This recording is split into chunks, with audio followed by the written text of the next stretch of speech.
Let's graph and find the properties of a circle centered at x equals 4 and y equals -12, with radius 5. The center is the anchor point of the circle. The center is at x equals 4, y equals -12. The radius is the distance from the center to the circle. Step out by the radius, right, left, up, and down. These 4 points sit on the circle.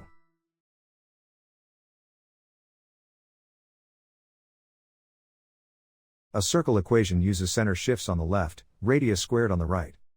The signs come from subtracting the center coordinates, x minus 4, and y plus 12. The radius is 5, so the right side is 5 squared, which is 25. Now we derive the related properties from the radius. The diameter is 2 radii across, 2 times 5 equals 10.